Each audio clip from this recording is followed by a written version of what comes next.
Rajasthan high court के 31 जुलाई तक पंचायत निकाय चुनाव संपन्न कराने के आदेश की पालना होती नहीं दिख रही है। चुनाव टालने के राज्य सरकार के प्रार्थना पत्र पर राजस्थान हाईकोर्ट ने सुनवाई करते हुए इसे प्रथम दृष्टया अपने आदेशों की अवमानना माना और राज्य के मुख्य निर्वाचन आयुक्त और ओबीसी आयोग के सचिव को कड़ी फटकार लगाते हुए दोनों अफसरों को कल दोपहर 2 बजे कोर्ट में तलब कर दिया है।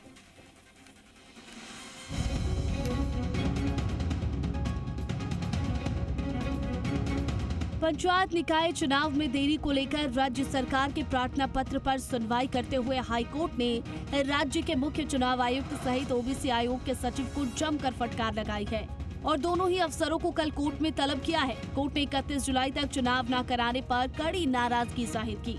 कोर्ट ने तल्ख लहजे में कहा कि अगर राज्य चुनाव आयोग चुनाव कराने में सक्षम नहीं है तो हम हाईकोर्ट से किसी को चुनाव कराने के लिए अपॉइंट कर देते हैं। हमें सख्त आदेश पास करने के लिए मजबूर मत कीजिए। यदि राज्य चुनाव आयोग और ओबीसी कमीशन के सदस्य सक्षम नहीं है तो सरकार उन्हें हटाकर सक्षम व्यक्ति को काम दे। अब आपको बताते हैं कि आखिर पूरा मामला क्या है। ओबीसी आयोग ने अब तक रिपोर्ट नहीं सौंपी है। 31 जुलाई तक चुनाव कराने का हाईकोर्ट का आदेश है। मामले को लेकर राज्य सरकार फिर हाईकोर्ट पहुंची। चुनाव की समय सीमा बढ़ाने की अर्जी दाखिल की है।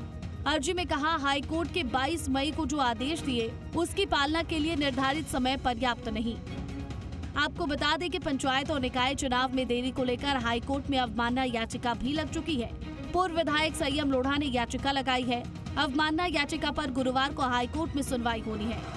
देखिए, राजस्थान की बीजेपी की सरकार को बहुत घमंड है। केंद्र सरकार भी बीजेपी की है। पंचायत चुनाव को लेकर पहले भी अवमानना हो गई। कोर्ट ने किया क्या?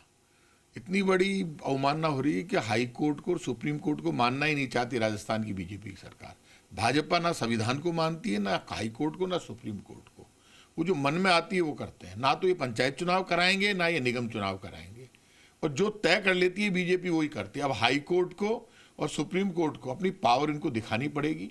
सरकार को इनको भंग कर देना चाहिए। सरकार कहाँ मान रही है आदेश? बहुत स्पीकिंग ऑर्डर था। सुप्रीम कोर्ट के 2 जजमेंट को कोट किया था हाई कोर्ट ने अपने फैसले में और कहा था कि 20 जून तक आप तमाम तैयारियां पूरी कर लें और 31 जुलाई तक चुनाव करवाएं, लेकिन कुछ नहीं किया और उसी का नतीजा हुआ कि हमें अवमानना का नोटिस देना पड़ा, अवमानना याचिका दायर करनी पड़ी।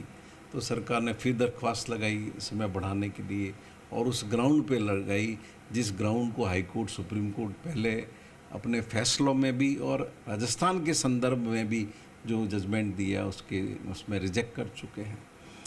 तो हमें उम्मीद है कि राजस्थान के करोड़ों मतदाताओं को शीघ्र ही पंचायत और नगर पालिकाएं चुनने का अवसर मिलेगा। वहीं महाधिवक्ता राजेंद्र प्रसाद ने कहा कि चुनाव में ओबीसी का प्रतिनिधित्व जरूरी है। हम कोर्ट के आदेश की अवहेलना नहीं कर रहे हैं, लेकिन ओबीसी कमीशन की रिपोर्ट नहीं आने से विभिन्न वर्गों के आरक्षण का वर्गीकरण नहीं हो पाया है। अब अंतिम चरण का जो चुनाव हुआ था पिछले 5 वर्षों के अंदर, वो अंतिम चरणों का चुनाव सितंबर माह के अंदर हुआ था। सितंबर के अंदर कंप्लीट चुनावों का एक साथ नवंबर दिसंबर तक सरकार चाहती है कि ओबीसी की रिपोर्ट आने के उपरांत हम एक साथ चुनाव कराएं। इसलिए सरकार की मंशा कहीं भी चाहे वो स्थानीय निकाय के चुनाव और चाहे पंचायत राज के चुनाव, दोनों ही चुनाव कराने के लिए तैयार है। ब्यूरो रिपोर्ट, जी मीडिया।